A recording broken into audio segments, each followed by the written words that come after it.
how to fix Instagram update problem on Android or iOS phone. First, just open Play Store and then make sure just see if there's an update for your Instagram. And if you can't find an update here, now go back, go to settings, apps, and apps again. Type here Play Store and click on it.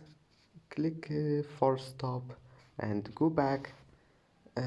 Go to Play Store and type Instagram, and if that also doesn't fix your problem, now it means that you need to uninstall your Instagram. Click uninstall and then install it again, and that will help you to fix your problem on Android or iOS phone.